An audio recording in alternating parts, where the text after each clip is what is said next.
Chapter 1. The air in the library of the Ethelred estate was a mausoleum of dust and dead sound, where the only thing alive was the chill that settled in the bones. Outside, the skeletal branches of ancient iron-black oaks clawed at a sky the color of bruised slate, and the snow, thick and unforgiving, had already begun to claim the long, forgotten drive.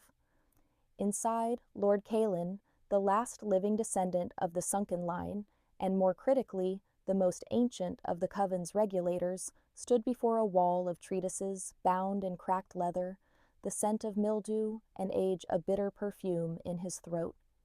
His existence was defined by such places, cold, beautiful, and utterly devoid of warmth, echoing the endless, glacial solitude he carried like a shroud. He was a creature of liquid grace and terrifying stillness, his skin the color and texture of polished marble beneath the low, flickering candlelight, his eyes twin pools of smoked amber that had witnessed the rise and fall of empires built on fleeting human breath. Guilt was the constant cold anchor in his chest, the weight of centuries of enforced violent mercy. He was the sword that cut the rot before it could spread, and every swing was a fresh scar on a soul already flayed by self-loathing. He had come to Ethelred following a whisper, a broken oath murmured on the wind that promised chaos, and with it the possibility of an end to his agonizing vigil, perhaps even his own. The estate's current resident was not the ancient vampire he had expected to find, nor the rogue witch whose forbidden summoning had fractured the protective sigil of abjuration around the property.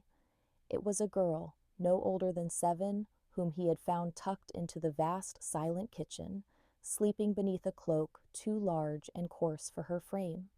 Her name, he later discovered from the single, dog-eared copy of the child's book of saints she clutched, was Lyra.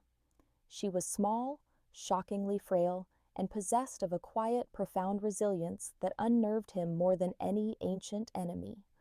Her large, unsettlingly luminous gray eyes held a depth that seemed to draw light from the dim corners of the room, and when she spoke, her voice was a breathy, formal echo, as if reciting lines from a play performed a century ago. She had been left here, abandoned by parents who fled a terror Caelan was only now beginning to comprehend, protected only by the shattered remains of the Coven's ancient wards. Her presence was a wrench in the meticulous, blood-soaked machinery of his duty. He was the regulator, the ultimate judge, but in her fragile, stubborn existence, he found a desperate, fragile hope he had ruthlessly extinguished within himself long ago. He had stayed, not to kill, but to guard. He could not, would not, allow her to become another casualty in the endless, ugly war between the ancient bloodlines. Lyra had an odd habit of drawing, not playful sketches, but elaborate, meticulously shaded scenes on any scrap of paper she could find, the backs of old ledgers, the fly-leaves of forgotten books. Her favorite subject was a man she simply called the Bad Man, a figure of impossibly elongated limbs, a face of pure shadow, and eyes that were stark, terrible white voids. It was a disturbing, intricate creation, yet she drew him with the same painstaking focus she used to draw the skeletal branches outside, or the marble-like stillness of Caelan himself. He watched her from the periphery, his senses attuned to every minute sound, the near-silent rhythm of her small heart, a delicate drumbeat in the surrounding silence. The loneliness of his duty felt momentarily lessened by the quiet shared space. He had offered her only the necessities, shelter, the occasional cup of warmed milk, and the promise of a safe silence. She accepted with a formality that mirrored his own reserve. Tonight, by the dying light of a single tallow candle, Caelan moved closer, drawn by a sudden, sharp, almost painful scent of iron and ozone clinging to the child's drawings, a scent that spoke of raw, unchanneled power. He saw her latest work, a charcoal sketch of the shadowed man, but this time the white voids of the creature's eyes were surrounded by a shimmering corona of impossible color, a hue he recognized from the forbidden texts, the spectral signature of the primordial weavers, beings long thought mythical, whose power could reshape the fundamental laws of existence. Lyra looked up, her gray eyes huge in the dim light. She pushed the drawing toward him. "He is watching you, Lord Kalin," she whispered, her voice a tense, fragile thing. "He knows you are lonely." Kalin's marble composure cracked. The guilt, the self-hatred, the awful, enduring burden of his oath, it all coalesced into a raw, desperate protection. His eyes, the smoked amber of ages, flashed a sudden, terrible, undeniable crimson. The bad man was no myth. The girl was a seer, and her simple drawing was a prophecy. Chapter 2.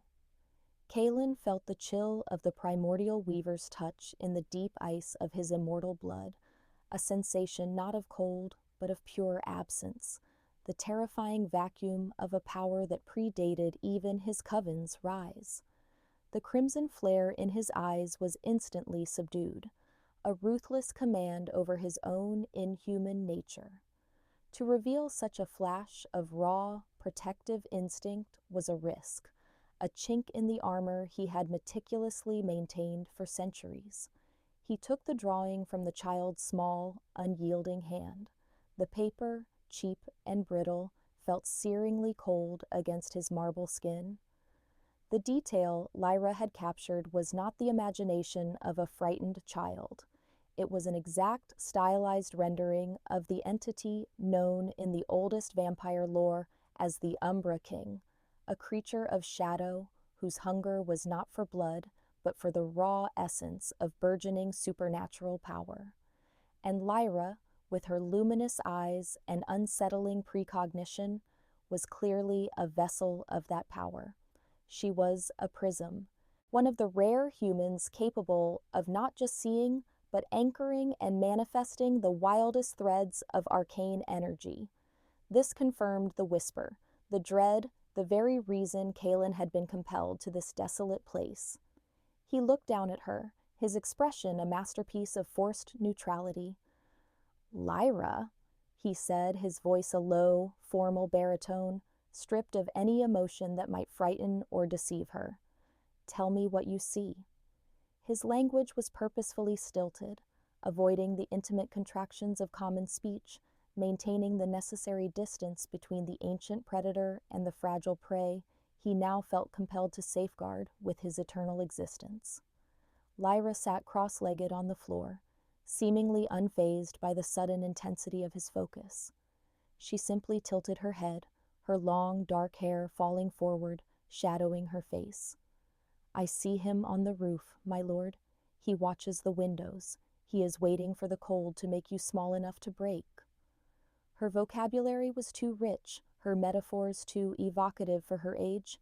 She was speaking from a well of knowledge that was not her own, drawing the information through the invisible, psychic threads of her prism nature. Kalin felt a pang of intense melancholy.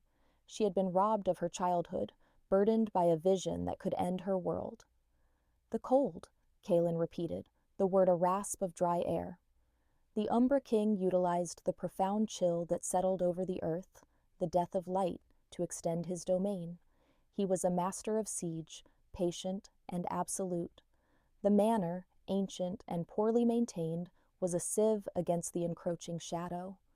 Kalin had to make a choice: evacuate the girl and expose her on the open road, or fortify the estate and anchor himself here, turning the dead structure into a final, bloody testament to his duty. The latter, he realized with a fatalistic certainty, was the only option. He was already damned. She, at least, deserved a fighting chance, a brief, sheltered moment of simple survival.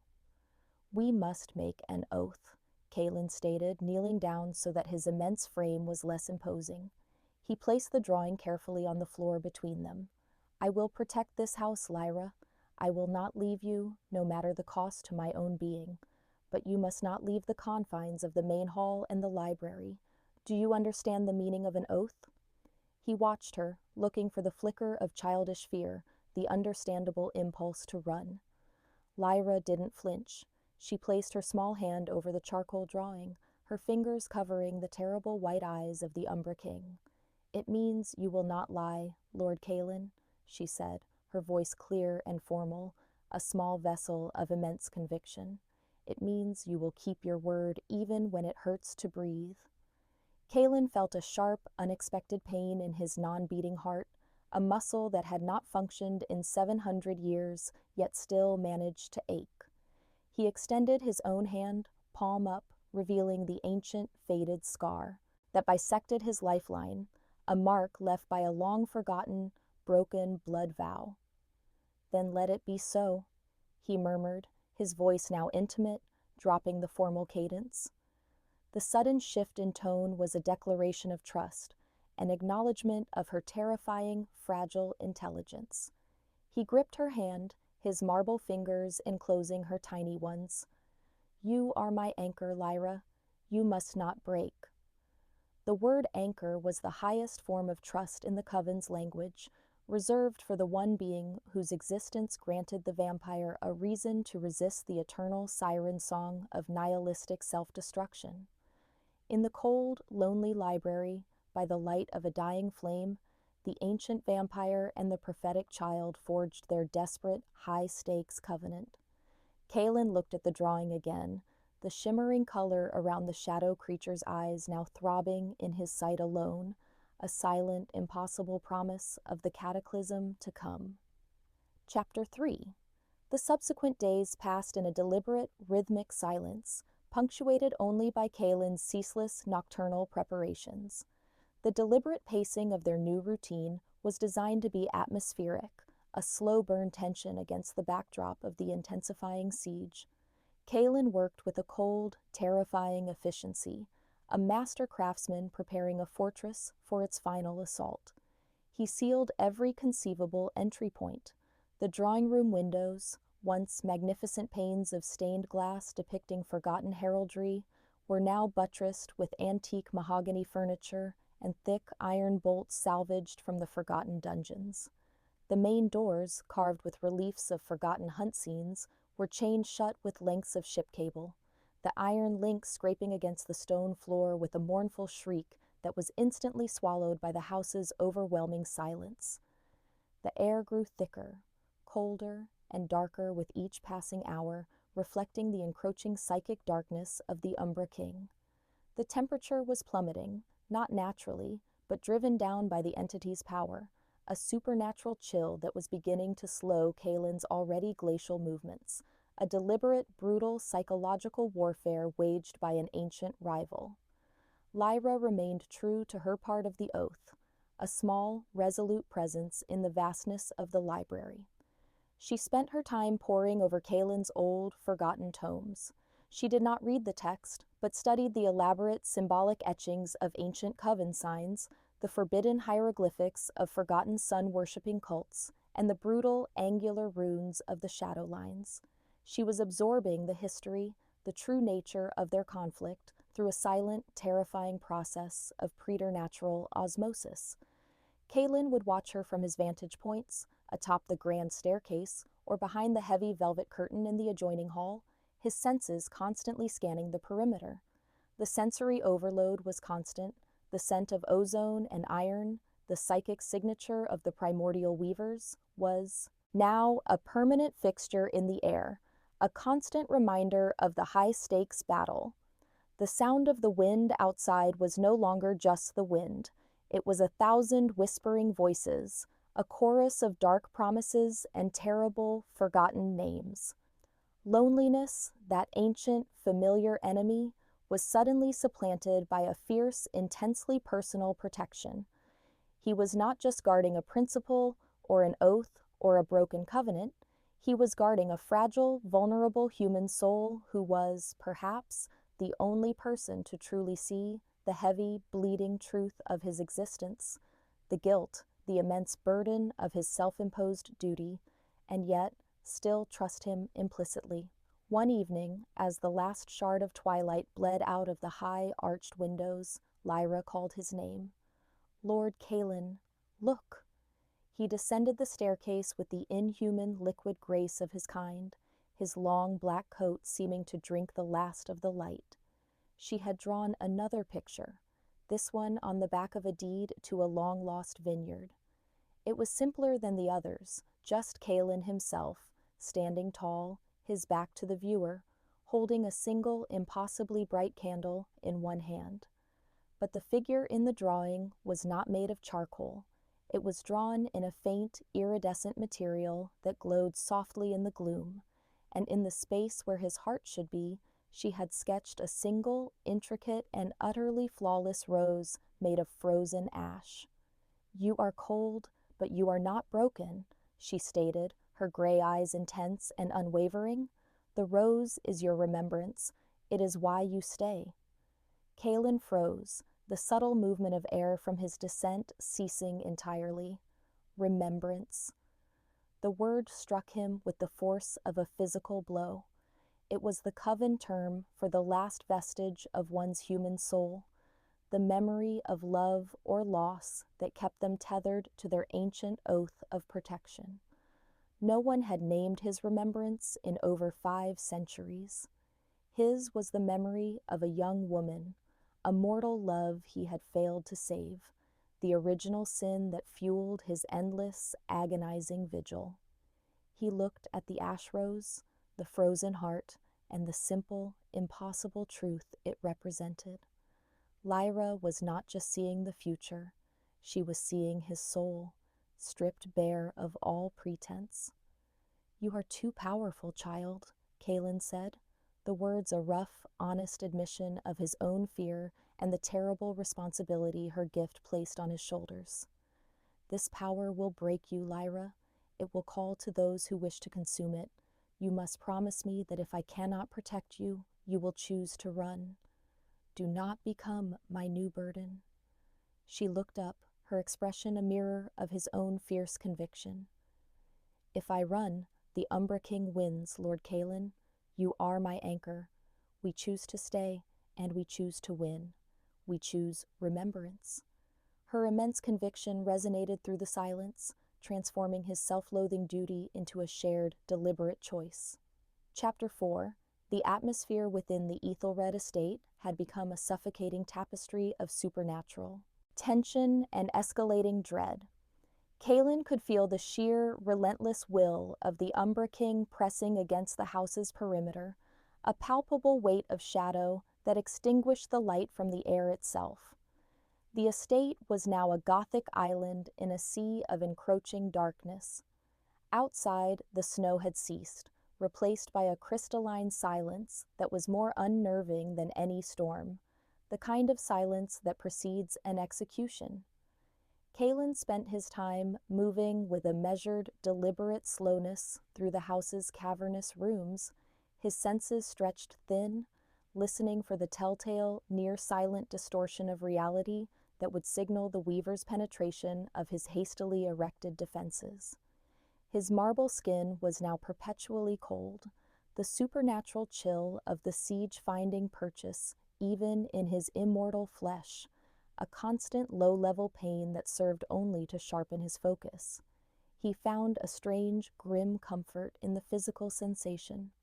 It was a distraction from the constant gnawing guilt of his past failures. Lyra had moved her makeshift headquarters to the small mahogany writing desk in the library, positioning herself where she could see both the protective fire Kaelin kept constantly stoked in the massive stone hearth and the deep shadows of the room's furthest corners. She had shifted her focus from drawing to reciting ancient, fragmented verses from a brittle, Latin-bound book of coven lore she had unearthed.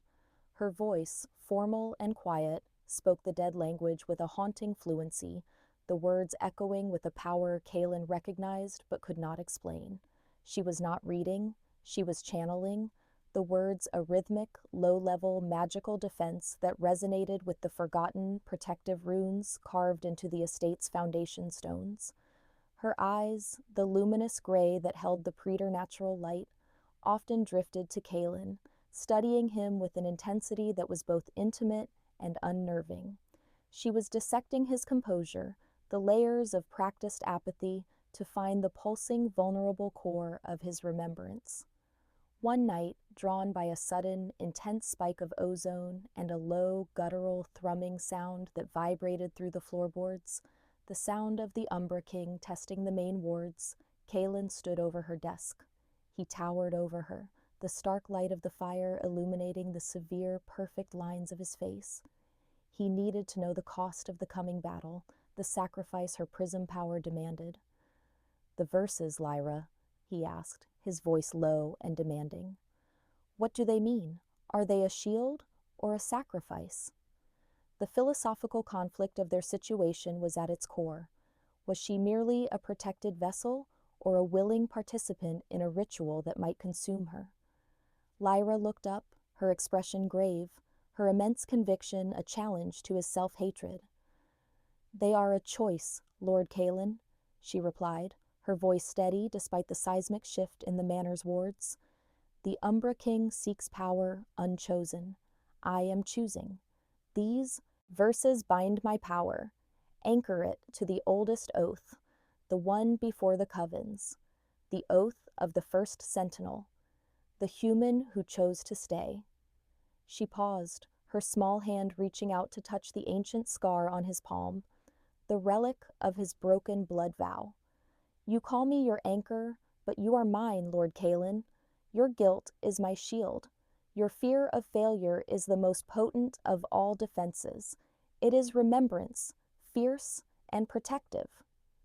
The honesty was brutal, purposeful, and cut through the ancient self-deception he had worn like a second skin. He had lived for centuries believing his self-hatred was his penance. She was telling him it was, in fact, his strength. His ancient, flawed oath to a dead love had become the unexpected, terrible foundation of a new, living covenant. He felt the cold anchor of guilt shift briefly into the warmth of fierce, necessary purpose. "If you are the sentinel, then I am the sword," Kalen stated, the words a formal, ritualistic acceptance of their roles. He gripped her hand tighter, the intimate, high-stakes vulnerability of the contact transforming the cold marble of his flesh into something desperately, dangerously alive. "Tell me what the Umbra King truly fears, Lyra. Tell me how the sword must cut the shadow." Lyra closed her eyes, her brow furrowing with the effort of her channeling. The scent of ozone intensified, and a single, silent tear traced a path down her cheek, leaving a glistening line on her pale skin. "He fears your mercy, Lord Kalen," she whispered, the words coming out as a strained, difficult breath. "He fears that you will choose to protect rather than destroy. He fears your choice." The dialogue was sparse, high value, and utterly world-changing. It was not Kalen's raw power, but his deeply held melancholy belief in the value of human life, a belief born from his failure to save one. That was the weapon. Chapter 5. The Umbra King did not announce his final siege with thunder or storm. He arrived in a profound, absolute silence that swallowed the very sound of the roaring fire in the hearth. Kalen felt the wards shatter, not as a loud explosion, but as a sickening internal collapse, the sudden, terrifying void where the familiar, humming protection had been. The ozone scent became an unbearable stench of ancient malice, and the low-level chilling of the air intensified into a bone-searing, supernatural cold that instantly layered the windows and stone surfaces with frost. Kalen moved instantly, his liquid grace transforming into a lethal, purposeful velocity. He snatched Lyra up, pulling her into the shelter of his immense frame, her small body an utterly fragile weight against the marble immensity of his chest. His eyes, now permanently alight with a suppressed, volatile crimson, scanned the library, seeking the shadow that would signal the Weaver's manifestation. "The study door," Lyra whispered against his coat, her voice breathy but devoid of panic, the preternatural, sight overriding any natural terror. "He is manifesting through the forgotten seam, the tear in the astral veil." Kalen didn't hesitate. He knew the forgotten seam, a fissure in reality caused centuries ago by a rogue coven ritual, and he knew the inherent danger of fighting an entity of pure shadow at the very nexus of its power. He set Lyra down gently behind the massive stone mantelpiece, placing her beside the brittle manuscript containing the sentinel verses. Hold to your remembrance, child. Anchor me. Do not look away. The exchange was terse, purposeful, focusing only on the high-stakes intent of their covenant. Kaelin drew the sanguine blade, a ceremonial sword that was, in truth, an instrument of brutal execution. Its surface was not silver, but polished obsidian, honed to an atomic edge, designed to cut through the very essence of supernatural power. And now it pulsed with a faint internal light, fueled by Kaelin's immense, tightly controlled power. He turned to face the study door. The shadows in the corner were coalescing, thickening not just in color, but in texture, becoming a viscous, impossibly dark entity that seemed to absorb the light of the fire rather than merely block it. Then the Umbra King stepped into the light. He was exactly as Lyra had drawn him, tall, impossibly elongated, a face of pure, shifting shadow, but his eyes were not white voids. They were two perfect spheres of shimmering, impossible color, a vibrant vortex of arcane energy that spoke of world-shattering power, the very spectral signature of the primordial weavers. Lord Kaelin, the regulator. The Umbra King's voice resonated, a low, guttural thrumming that was felt in the marrow, not heard by the ear. You guard a child who possesses the only remaining tether to the astral core. Your guilt makes you predictable. You protect what you failed to keep. The dialogue was a direct assault on Kaelin's internal conflict, using his guilt as a psychological weapon. Kaelin did not rise to the bait. He held the blade in a two-handed combat stance, his muscles bunched and ready. My failure taught me the value of choice, Kaelin stated formally, his voice level, controlled. She chooses to stay. My oath is to her remembrance. The word remembrance, heavy with philosophical significance, was a direct challenge to the entity's nihilistic nature. The Umbra King laughed, a sound like crumbling stone. Then watch me make her a true vampire, a creature of exquisite, eternal pain. With a speed that distorted the very air, the entity lunged, not at Kaelin, but toward the mantelpiece where Lyra knelt. Kaelin met the attack with a brutal, single-minded ferocity. The clash of obsidian blade against pure, channeled shadow was a silent spectacle of light and absence, a spray of dark, frozen energy crystals arcing through the air. Kaelin fought with the self-loathing passion of a creature who desperately sought his own end, but was now forbidden it by a new, terrible oath. Lyra, meanwhile, was chanting, the Latin verses now a rhythmic, rising tide of sound, her eyes fixed on Kaelin's back. The chanting was a rhythmic, focused anchor, stabilizing the volatile nexus of power and shielding the ancient vampire. The Umbra King was forced back by the sheer, contained violence of Kaelin's defense, his shadow form momentarily recoiling from the touch of the sanguine blade. Chapter 6. The combat was a desperate, brutal dance of liquid grace and raw, unchanneled power, a series of brief, blindingly fast exchanges separated by moments of absolute, tense stillness.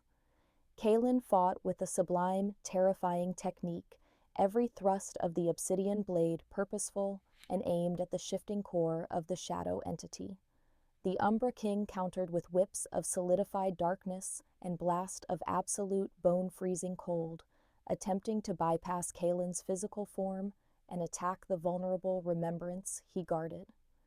The creature was utilizing the classic siege tactic of internal erosion, making Kaelin expend his finite power to ward off the metaphysical attacks, slowly diminishing his control. The air in the library grew impossibly thick, the low-burn psychological warfare escalating into an open, physical assault. Kaelin could feel his marble skin crackling with frost, his centuries-old heart, though silent, seeming to labor under the crushing, psychic weight of the weaver's nihilistic presence. Lyra's chanting, however, had intensified, transforming from recitation into a powerful, rhythmic invocation. The brittle pages of the Sentinel manuscript began to glow with a faint, incandescent light, the spectral signature of her prism power, channeled and controlled by the ancient, self-sacrificial words. The light pulsed in direct opposition to the Umbra King's shadow, carving a small, protective sphere of fragile warmth around the fireplace. As Kaelin was driven back, staggering from a direct hit of frozen shadow that slammed him against a towering bookshelf, Lyra looked up, her gray eyes burning with conviction, and spoke one final line of the ancient text, a command, not a plea. The words were spare, high value, and utterly focused on the philosophical core of their conflict. The sword chooses mercy, the anchor chooses remembrance, the shadow chooses death. As Lyra spoke the final word, the charcoal drawing of the Umbra King, which had been resting by the hearth, suddenly burst into a silent, intense combustion of brilliant white flame, a flash of pure, unchanneled power. Kaelin, seeing his opening, propelled himself forward with a force that cracked the marble floor beneath his feet. He did not aim for the entity's shifting body. Remembering Lyra's words, "He fears your mercy," he aimed instead for the nexus of power behind the creature, the forgotten seam in the study door. The Umbra King shifted its form, a massive, terrifying wall of shadow, intent on intercepting the attack. My oath is not to destroy, but to protect choice. Kaelin roared, his voice a guttural, desperate sound that was more human than vampire. He plunged the sanguine blade not into the Umbra King, but into the very fabric of reality where the entity was anchored, channeling his immense ancient power, the essence of his guilt, his failure, and his fierce, protective remembrance, into the wound. The obsidian blade sliced into the air itself, tearing the astral veil wider. The entity shrieked, a sound of profound, ancient pain, not because it was wounded, but because its anchor point was being destroyed. The shimmering, impossible color in its eyes bled out, replaced by a momentary, terrifying flash of pure white light, the raw power of the primordial weaver being violently expelled from the mortal realm. With a final, crushing wrench, Kaelin ripped the blade out of the air. The forgotten seam slammed shut with a non-sound, an absolute silence that was more complete than the previous tension. The Umbra King was gone, banished to the endless dark of its own making. Kaelin stood, trembling slightly, the crimson flare dying in his eyes, replaced by the melancholy, smoked amber. The marble skin of his hands was scraped and raw. He turned back to Lyra, the silent, terrifying ordeal over. The child was exhausted, slumped against the mantelpiece, her face pale, the luminous light in her eyes faded, but intact. She looked up at him, and her expression was not relief, but a quiet, immense trust. "You chose, Lord Kaelin," she whispered, her voice a fragile breath. "You chose us." Kaelin moved to her, dropping the obsidian blade with a clatter onto the frozen floor. He knelt, drawing her into his arms, the action not of a regulator, but of a guardian who had found his reason to endure. He held her tight, feeling the frail, steady beat of her human heart against his cold, silent chest. His ancient guilt was not erased, but it was transformed, refined into a fierce, chosen devotion. In the aftermath of the high-stakes battle, in the cold, silent library, the ancient vampire and the prophetic child had cemented their terrible, hopeful covenant.